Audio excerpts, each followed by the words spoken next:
ఇదొక స్కామ్. ఏంటి? ఈ మెడికల్ కాలేజ్ ని ప్రైవేటైజేషన్ అని చెప్పేసి ప్రైవేట్ వాళ్ళకి అమ్ముకోవడం ఒక స్కామ్. దీంట్లో భయంకరమైనటువంటి స్కామ్ ఇంకొకటి ఉంది.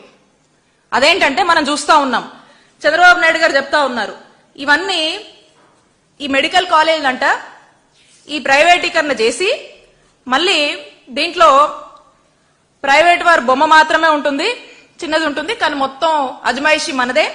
అలాగే 2 సంవత్సరాల వరకు కూడా దీనికి సంబంధించి ఎవరైతే పని చేస్తారో ఆ జీతాలన్నీ కూడా ప్రభుత్వం ఇస్తుందంట. ఇది మొత్తం ఆ 2 years వరకు కూడా ప్రభుత్వం భరిస్తుందని చెప్పి చంద్రబాబు నాయుడు గారు చెప్తా ఉన్నారు. అంటే ఇక్కడ ఒక్కసారి ఆలోచిద్దాము, ఒక మెడికల్ కాలేజ్ రన్ చేయాలంటే అక్కడ దాదాపు మనకు ఒక 500 నుంచి 600 మంది సిబ్బంది అవసరం అవుతారు. డాక్టర్స్ కావచ్చు, పారామెడికల్ స్టాఫ్ కావచ్చు, అలా అన్ని రకాల వాళ్ళు మనం తీసుకుంటే 5 నుంచి 600 మంది అవసరం అవుతారు. వీళ్లకు ప్రతి నెల వీళ్ళకు జీతాలే మనకి 6 నుంచి 7 కోట్లు అవుతాయి ప్రతి నెలకి. ఇక ఇవి సంవత్సరానికి వచ్చేసరికి 70 నుంచి 80 కోట్లు సంవత్సరానికి దీని మీద మనకు ఖర్చు అవుతా ఉంటది. మనం ఇక 2 ఏళ్లకు గనక చూసుకుంటే సుమారు 150 కోట్ల వరకు కూడా ఒక కాలేజ్ మీదే అవుతా ఉంటది.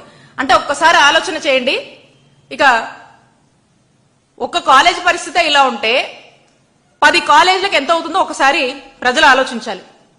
దీన్నంట చంద్రబాబు నాయుడు గారు ప్రభుత్వమే దీని మీద ఖర్చు చేస్తారంట, వాళ్ళేమో ప్రైవేటైజేషన్ కి తీసుకుంటారంట, ల్యాండ్ మందే, మళ్ళీ ఎంత ఎకరానికి 100 రూపాయలు చొప్పున 66 ఏళ్లకు లీజుకి ఇస్తా ఉన్నారు. ఇన్ఫ్రాస్ట్రక్చర్ లే చేశాము, ప్రైమ్ ల్యాండ్, కొంత డెవలప్మెంట్ మనం చేస్తున్నాము.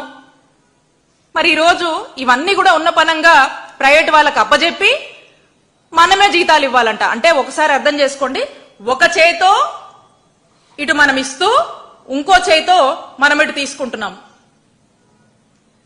అంటే ఈ డబ్బు ఎవరి చేతిలోకి వెళ్తుంది, ఎవరి జోబులోకి వెళ్తుంది? ఇది నేను చెప్తా ఉన్నాము, రానున్న మా జగనన్న ప్రభుత్వంలో ఎవరైతే ఇలాంటి స్కామ్లకు పాల్పడుతున్నారో, ఇలాంటి ఆలోచనలతో ముందుకు వెళ్తున్నారో, 1,00,00,000 సంతకాల సేకరణ